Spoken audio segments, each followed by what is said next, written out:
Le cercle RH, le débat de Smart Job pour parler d'un sujet qui nous concerne tous, en tout cas vous les salariés, la transparence salariale. Est-ce que c'est une révolution ou un casse-tête pour les entreprises à croire la directive européenne, mais c'est vrai qu'elle est repoussée de mois en mois. C'est-à-dire en attendant Godot, en fait, cette transparence salariale. On en parle avec mes invités. Avec moi, Sandrine Dorbe. Ravi de vous accueillir, Sandrine. Vous êtes experte en rémunération. Vous avez créé How Much, comme son nom l'indique, conférencière. Donc, vous faites de la pédagogie. Et vous avez écrit ce livre qui peut servir de livre de chevet pour les DRH et les directeurs financiers. La rémunération n'est pas qu'une question d'argent. Définir et mettre en place une stratégie adaptée chez Duno. Voilà, ça c'est votre livre. Merci d'être là. Julien Geoffriot, ravi de vous accueillir sur le plateau. Directeur des rémunérations et data RH. Alors vous êtes en première ligne sur cette question au sein du groupe Vive. Merci d'être là. Il y a des vraies questions parce que le groupe Vive, c'est plusieurs entreprises, plusieurs verticales. Est-ce qu'il y aura une transparence complète sur le groupe ou par mutuelle? Je vois sourire, mais c'est une question qui doit vous être posée. Et puis avec nous, David Guillouet, vous êtes avocat en droit social, fondateur de Voltaire Avocats, les avocats qui conseillent. Et à mes côtés, Caroline de Senneville, journaliste chez Décideur RH. Caroline, d'abord, un petit mot de cadrage, parce que vous avez une expertise chez Décideur RH. Vous avez traité ce sujet à plusieurs reprises. Révolution, casse-tête, bombe sociale? Un peu de casse-tête et de bombe sociale. Au-delà des mesures assez techniques prévues par la directive, je suppose qu'on va y revenir. Je voulais revenir sur un élément, c'est la directive promeut le principe de valeur comparable des emplois pour sortir de la notion qui n'a pas encore totalement fait ses preuves de travail égal, salaire égal. Cette nouvelle approche implique de comparer la valeur produite par des emplois totalement différents, à prédominance masculine et féminine. Ça devrait ouvrir un chantier assez important autour de la classification des métiers. Il faudra passer en revue les systèmes d'évaluation et de classification des emplois, les structures de rémunération. Là, on est dans le casse-tête, là. C'est une opportunité pour les représentants du personnel. Ça risque d'être un sacré casse-tête pour les RH et potentiellement une bombe sociale. Une bombe sociale. Je me tourne vers vous parce que je vous ai vu esquisser un petit sourire. Vous êtes en charge de ce sujet dans un groupe qui est très important. Casse-tête pour vous ou véritable révolution ou les deux à la fois? C'est un casse-tête, c'est une révolution, mais c'est aussi une très belle opportunité. Une opportunité d'aller vers un vrai changement. Là, on a un vrai changement de paradigme sur la rémunération. On passe de quelque chose qui a toujours été globalement assez opaque, soit parce qu'on a toujours procrastiné l'arrivée de la transparence ou la structuration de tout ce qui était nécessaire pour arriver à une transparence, soit parce qu'on était plutôt gagnant à cette opacité, fondamentalement. Ah oui. Et aujourd'hui, on voit l'intérêt quand même de passer une transparence parce que c'est une vraie attente de la plupart des collaborateurs et aussi des futurs collaborateurs. Toutes les enquêtes de recrutement montrent que la rémunération est globalement dans le top 3 des attentes, mais c'est pas tant le montant qu'être sûr qu'on est payé équitablement par rapport aux voisins. Et ceux qui oublient de le mettre dans l'annonce, en général, l'annonce n'est pas cliquée. Enfin, on le voit, c'est des chiffres très clairs. D'ailleurs, Caroline. sur Indeed en France, une offre d'emploi sur 2 ne mentionne pas d'information salariale. Il y a encore du travail. Indeed était venu sur ce plateau, d'ailleurs, pour faire un appel, non pas au don, mais un appel à mettre la rémunération. Qu'est-ce que vous leur dites, vous, aux clients que vous accompagnez? Vous faites des conférences. Est-ce que vous portez ce sujet de la directive en disant c'est une belle opportunité? Vous leur dites, je comprends que vous grattiez un peu la tête parce que ça reste complexe à tel point que la directive est repoussée d'ailleurs. Alors, elle n'est pas tant repoussée de par sa complexité que par les mouvements qu'il y a dans le lobby. Ce que je dis aux entreprises, aux dirigeantes que je rencontre, c'est oui, c'est un casse-tête. On ne va pas se mentir, c'est un casse-tête. Mais maintenant qu'on s'est dit ça, maintenant qu'on s'est dit c'est compliqué, ça peut être complexe, ça peut être sensible, comment on fait pour le mettre en place sereinement de manière la plus pragmatique possible pour recueillir justement les bénéfices de cette transparence. Puisqu'on doit y aller, autant essayer d'aller vers ce qui va nous rapporter quelque chose. Sandrine, juste, on va l'avoir avec Caroline, mais qu'est-ce qui est un casse-tête? C'est l'enjeu technique, c'est la récupération des datas, c'est de calculer le nombre d'heures. Enfin, qu'est-ce qui est compliqué? Il y a déjà la compréhension de la directive. Il y a beaucoup de gens qui ne comprennent pas... ChatGPT, bonjour. Mais beaucoup de gens ne font pas de ChatGPT, bonjour, explique-moi la directive. Ouais, c'est un problème. Donc, pour certaines personnes, elles ont juste lu quelques morceaux par-ci par-là et elles se disent, mon Dieu, c'est une montagne infranchissable. Ensuite, dans beaucoup d'entreprises, il n'y a pas ce que moi j'appelle une politique de rémunération, à savoir un ensemble de règles qu'on applique à tout le monde. Donc, quand les règles, elles sont pas claires, quand on se dit, en fait, on va donner accès à tout le monde aux règles, on se dit, ah mince, il faut définir les règles. Et ça, déjà, entre dirigeants et dirigeantes, il faut se mettre d'accord. Il y a un amont, en fait. Il y a un amont. La classification des emplois. Moi, on me dit, mais moi, ça va être très simple, on a déjà une classification. Et ce que j'aime bien faire quand j'arrive dans une entreprise, je prends le poste de chef de projet, parce que souvent, on me dit, il n'y a rien qui ressemble plus à un chef de projet qu'un autre chef de projet. Je prends un niveau au hasard. Et là, on voit que déjà, quand on fait la requête dans le système de paye, il y a chef de projet au singulier, chef de projet au pluriel, chef de projet au singulier, chef de projet au pluriel, chef de projet avec un espace, et que la fourchette de rémunération, et je l'ai fait il n'y a pas longtemps, je suis une cliente. Avec l'espace, on gagne plus ou on gagne moins? Quand on regarde, quand on a cliné déjà le chef de projet, on voit que les chefs de projet sur un certain niveau sont payés entre 35 000 et 100 000 euros. Ah oui, d'accord. On se dit, tiens, on n'est peut-être pas sur un emploi. Il y a un peu de boulot. Vous avez réagi, vous y croyez, cette directive? C'est un peu comme, vous savez, la voiture électrique en 2035. C'est-à-dire que chaque mois, on nous dit, non, attendez, c'est peut-être pas sûr, on va voir. Est-ce que c'est un peu le même sujet, là, qui est posé? Alors, pas que j'y crois pas, c'est juste qu'il y a une date d'entrée en vigueur qui est fixée au mois de juin 2026, donc, et qui est plus est fixée par les instances supérieures de l'Union européenne. Donc il va bien falloir qu'on se mette un petit peu en ordre de bataille. Actuellement, on n'a pas de gouvernement, ou en tout cas, on est en phase d'en avoir un qui est censé présenter un texte de transposition, ce qui explique un petit peu le retard à l'allumage. Nous, ce qu'on dit aux clients, c'est d'ailleurs très proche de vos préoccupations, c'est n'attendez pas la dernière minute, parce que la directive est précise. Certes, de compréhension un peu délicate, mais elle est néanmoins relativement précise. Compréhensible, excusez-moi. Je pense qu'elle est quand même à peu accessible. Elle est à peu près accessible. Il y a 23 pages de préambule, donc au moins, je dirais, on déjà lisons le préambule, quoi. On lit le préambule. Après, le sujet qui a été évoqué par Madame, qui est un vrai problème, c'est parfois l'immense bazar qu'il y a dans les entreprises, concret, entre les libellés de poste qui ne sont pas toujours très clairs, ou aussi parfois les fonctions qui ne sont pas en rapport avec les libellés de poste. Donc, vu qu'on parle d'un travail de valeur égale, c'est le travail de Julien, il faut parfois faire une espèce de grosse enquête RH, et on retrouve ce problème qu'on connaissait lorsqu'on mettait en place les critères d'ordre de licenciement dans les plans de sauvegarde de l'emploi, où il fallait repositionner les collaborateurs pour savoir un peu qui fait quoi. Et vu qu'on doit apprécier ce qui est un travail de valeur égale, il faut déjà savoir ce que font véritablement les collaborateurs, au-delà du libellé. C'est ce que soulevait Caroline de Senneville. C'est-à-dire que ça paraît simple sur le papier, un travail égal, salaire égal, mais en fait, c'est un sublime casse-tête. Et puis, ça n'a pas tout à fait montré jusque-là son efficacité. Selon les données de l'INSEE, les femmes sont encore payées 22% de moins que les hommes dans le secteur privé en France. À salaire, à poste différent. À poste différent. À poste identique, c'est 4% à salaire égal, enfin, à poste égal. À poste identique, l'écart injustifié, c'est 4%. Voilà, non, mais je voulais le préciser, parce que, voilà, en moyenne. Vous réagissez, je vous ai vu, votre boulot au quotidien, sans rentrer dans... Mais c'est quoi? C'est effectivement de faire ce que nous indique Sandrine, c'est-à-dire commencer à regarder les postes, voir s'il y a des espaces, commencer à harmoniser. Est-ce que ça a été ça, votre premier travail? C'est bien le premier travail, on est encore dessus. On s'y est mis dès la publication de la directive. On a bien vu qu'il y avait un sujet à cet endroit-là et qu'il fallait le régler très rapidement. C'est ensuite, en effet, de définir une politique de rémunération. C'est qu'est-ce qu'on veut faire, nous, Groupe Vive? C'est quoi notre parti pris de rémunération?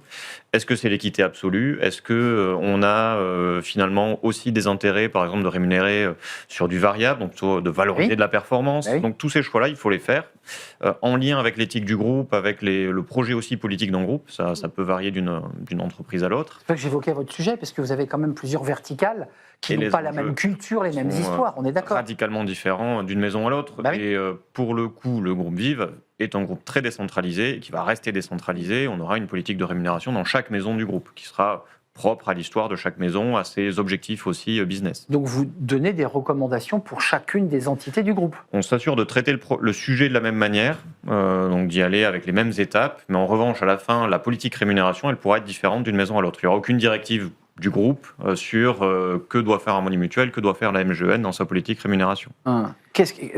Sandrine, au-delà de la technique et des sujets qu'on a évoqués, le sujet de la poste à valeur égale, pour moi, cette directive, elle va enfin contraindre les entreprises, et je me permets le « enfin », de répondre à deux questions très précises. Comment sont déterminés les salaires et comment est-ce qu'ils évoluent dans le temps? Aujourd'hui, c'est vraiment l'opacité autour de ces sujets, parfois parce qu'on n'a pas envie, vous disiez, parfois... Ça arrange, il l'a dit tout à l'heure, ça arrange aussi les entreprises. Parfois, ils ne le disent pas parce que ça les arrange, et parfois, et pour en avoir rencontré, je vous assure que c'est vrai, parfois, ils ne savent pas. Elle me dit, c'est le marché. Ben oui, mais là, il y a 2 personnes sur le même poste, pas au même tarif, si on les a recrutées relativement au même moment. Mais quel conseil vous donnez? On aligne, enfin on donne le même salaire, comme on on fait. n'aligne pas, on se met d'accord. C'est ce que vous disiez sur qu'est-ce qu'on veut rémunérer. Vous voyez, moi, un dirigeant, une dirigeante qui me dit, moi, je veux l'équité absolue. Ok, fine. On définit ce qu'est l'équité, parce que là, on pourrait faire le jeu autour de nous, autour de la table. Personne n'aurait la même définition. Bien sûr. Mais que les dirigeants se mettent d'accord sur ce qu'est l'équité absolue pour eux, et ensuite fassent en sorte que ça cascade et qu'on l'explique. Caroline, vous avez pris plein de notes. Qu'est-ce qui a attiré votre attention aussi dans les sujets saillants de cette directive? C'est que les salariés considèrent, dans la majorité, c'est 7 sur 10 selon une étude de PageGroup, que leur entreprise n'est pas transparente. Mais à côté de ça, ils se montrent très inquiets. Enfin, une part non négligeable est inquiète. Donc je pense qu'il y a un sujet de formation, de sensibilisation des salariés. Enfin, je sais pas quel est... sur les impacts que cette directive peut avoir au sein de l'entreprise. D'accord. Donc voilà, je voulais vous interroger sur cette idée de sensibilisation des salariés. En fonction des sondages, ils sont plus ou moins inquiets. Parce que j'en ai vu récemment où ils ne sont pas du tout inquiets, ils sont en attente. Sandrine, c'est le propre des sondages. Plutôt très en attente, en tout cas chez nous. Ils sont inquiets et en même temps très demandeurs, parce que j'imagine qu'ils vont voir leur RH en disant « Bon, ça arrive quand, la transparence ?» Parce que pour être concret, un collaborateur aura accès à une base de données accessible des codes, j'imagine, pour voir où on en est. C'est pas nominatif. Non, mais je suis basique. Est-ce que je peux savoir si Gérard est payé plus que moi? Vous aurez le droit de demander sur votre poste. Voilà. Vous êtes comptable comme Gérard, vous aurez le droit de demander, je veux savoir quelle est la moyenne d'un poste équivalent. À la moyenne des postes équivalents et pas individuels. Ouais. D'accord, mais ça me permet de me situer si je suis en dessous ou au-dessus. Mais il faut d'abord savoir quel est le travail du collaborateur, il faut savoir dans quelle grille on le positionne, ensuite effectivement définir les niveaux de rémunération. D'où le sujet. Donc ça veut dire que Julien, qui présente aujourd'hui le groupe Julien du boulot. Et pas encore en mesure d'apporter cet outil-là. On n'y est pas encore. D'accord. Mais on a tout intérêt à le faire. Aujourd'hui, tous les salariés que je peux recevoir, alors en dernière barrière, après les RH opérationnels... Ils vous disent quoi ? Ils ont reconstruit dans leur tête des grilles de rémunération de l'entreprise. Et ils sont persuadés que le voisin gagne 10 fois plus qu'eux, un tel gagne plus qu'eux, sauf que c'est faux. Et l'absence de transparence... On est persuadé que ça nous sert. Dans les faits, c'est très délétère dans les équipes et finalement, on a tout intérêt à cette transparence, nous aussi. Bien sûr. Caroline. Je ressors un sondage, mais ce qui est intéressant... Attention au sondage. Attention, Sandrine, elle est contre les sondages. Non, je ne suis pas contre les sondages, je dis juste que les bien sûr que ça va arriver. Les gens qui disent le contraire. Mais selon l'étude de PageGroup, par rapport à ce que vous disiez, 42% des femmes, alors que c'est seulement 22% des hommes, sont convaincus qu'à poste équivalent, il y a un écart de salaire important. Donc il y a aussi un enjeu de perception lié à la fameuse inégalité salariale homme-femme. Ça, vous avez des hommes et des femmes qui viennent vous rencontrer. Est-ce que ça correspond au sondage que Caroline évoque, c'est-à-dire des femmes qui ont cette sensation ou ce sentiment d'être moins payées qu'un collègue équivalent dans le service? Est-ce qu'elle vous en parle? Ça va plus souvent être des femmes, en effet. Je n'ai pas de statistiques exactes, mais dans les personnes que je reçois en dernier recours, si les RH opérationnels n'ont pas été en capacité de répondre, ce sont plus souvent des femmes. Donc, qui s'inquiètent? Qui s'inquiètent d'être moins bien traités que leurs collègues masculins. Parce que c'est ce débat du sentiment ou d'une réalité. Il y a une partie qui relève du sentiment et il y a une partie qui relève de ce manque de transparence. Et là, je vous rejoins, on n'est pas meilleur que les autres. On n'a pas encore structuré cette politique de rémunération. Il y a un certain point auquel je ne suis moi-même pas en mesure de répondre. Il y a un écart qui va être de l'ordre de 10% entre deux personnes. Mais on va me dire, il y en a un qui a potentiellement un meilleur diplôme. Est-ce qu'il lui est plus utile pour l'emploi qu'il est en train de faire ? On n'en a pas encore jugé. Potentiellement, j'ai un physicien nucléaire qui fait de la comptabilité. Est-ce que c'est utile ou pas? J'en sais rien. Et pourtant, il a un doctorat. Enfin, je ne vais pas soulever un débat politique, mais l'égalité à tout prix, comme ça, elle présente un certain danger, puisqu'elle va niveler les qualités individuelles de chacun. Mais personne n'a parlé d'égalité à tout prix. Non, mais les 36 pages de la directive ne parlent pas d'égalité à tout prix. Parce que on parlait d'égalité, enfin, l'idée d'équité. Mais il y a des d'équité. Certaines entreprises, certains dirigeants d'Irlande disent « moi, je veux l'équité à tout prix ». Ils sont pas. On est d'accord. Ok. Et ils vont vers une équité à tout prix, et ça correspond à la culture de leur entreprise, et c'est circonstanciel à leur minoritaire, Sandrine. Absolument. Ouais. Vous en pensez quoi, vous, à vos clients? Vous leur donnez des conseils d'organisation? Vous leur donnez des outils pratiques? Qu'est-ce que vous apportez en tant que cabinet d'avocats? En fait, nous, on a pris le parti d'alerter les clients justement sur les principaux apports de la directive, sur le fait que procrastiner serait probablement une erreur, et puis on a essayé d'identifier un certain nombre de blocs dans la directive, notamment sur avant l'embauche, au travers de tout ce qui est transparence des rémunérations dans les offres d'emploi, Exactement. après l'embauche, le rôle des représentants du personnel, et puis tous les chantiers RH qu'on a essayé d'identifier pour inciter les clients justement à en prendre la mesure, notamment avec leur directeur des systèmes de rémunération. Dès qu'il y aura une transposition, évidemment, les choses vont s'accélérer. Et juste un point que je me permets de rajouter, il y a un sujet qui n'est pas véritablement pris en compte lorsqu'on entend les commentateurs de la directive, c'est que c'est quand même un sujet européen, et qu'il y a quand même un enjeu groupe pour les groupes qui sont effectivement installés dans plusieurs pays de l'Union, c'est que en termes de retour de data RH, ça va permettre notamment d'avoir une visibilité qu'à mon avis on n'avait pas jusqu'ici sur justement global. Et je vois un certain nombre de groupes qui se disent, quitte à aller justement dans la transposition de la directive, on ne va pas le faire pays par pays, on va essayer d'avoir une approche européenne du sujet. Quel travail! Enfin là, c'est titanesque. Les partenaires sociaux, on parle des salariés, on parle de leur inquiétude à travers ce sondage. Il y a aussi un acteur qui est intéressant, c'est les acteurs du dialogue social, c'est les partenaires sociaux qui, j'imagine, ont leur mot à dire. Enfin, est-ce que vous avez révélé ou trouvé des choses Alors, sur ce sujet ? Sur ce sujet précis, non, mais c'est vrai que dans la classification des métiers, il faut qu'ils prennent leur part. Ils ont jusque-là été peu sollicités par le gouvernement. Sujet très technique aussi. Voilà, ça leur est plus imposé qu'autre chose à ce stade, donc la suite nous le dira. Sandrine, vous en pensez quoi ? Parce qu'un jour ou l'autre, ils vont être face à la DRH en CSE et vont interroger la DRH. Directive prévoit qu'ils soient face à la DRH. La directive dit qu'en cas d'un écart supérieur à 5%, l'entreprise un écart inexpliqué. On peut avoir des écarts de rémunération du moment qu'on est capable d'expliquer le rationnel derrière. Comme je ne peux pas savoir si Gérard est plus payé que moi, comment je peux savoir qu'il y a un écart de 5 sur la moyenne globale des postes ? On est d'accord, on n'est pas sur des individus. L'entreprise, il y a tout un tas de reporting que l'entreprise va devoir faire. On va en profiter pour nettoyer un peu cet index. Et là, on constate qu'il y a un écart de 5 sur le poste de comptable. Donc la DRH doit dire aux partenaires sociaux, je fais la synthèse, j'espère que vous m'excuserez d'aller un petit peu vite sur le droit, mais la DRH devra dire aux partenaires sociaux, on constate un écart de 5% sur le poste de comptable, voilà ce qu'on compte mettre en place pour réduire cet écart. Et elle se tourne vers son responsable des rémunérations. Oui, mais elle doit le dire aux partenaires sociaux et la directive dit ils doivent travailler en collaboration là-dessus. C'est pas juste je fais je n'en parle pas aux partenaires sociaux comme c'est le cas aujourd'hui dans l'index où on doit plus en parler aux partenaires sociaux. Là, c'est-à-dire maintenant il va falloir qu'on travaille ensemble sur la réduction de ces écarts. Donc la directive leur donne un rôle important, passionnant, sur ce sujet-là, au-delà de ceci de classification. On est dans des cas très concrets. Là, vous avez parlé de la manière de chercher chef de projet, mais là, on a le cas de X qui est chez vous. Il y a un écart dans le secteur de 5. Vous dialoguez avec les partenaires sociaux parce que vous aurez ce dialogue. Comment on résout le problème ? C'est-à-dire la solution pour équilibrer. Comment on fait là ? Comment vous faites ? Si l'écart il est injustifié, c'est-à-dire on a défini en amont toute notre politique de rémunération, on a mis, comme le dit la directive, des critères objectifs. Et là, c'est là qu'il y a un vrai sujet aussi.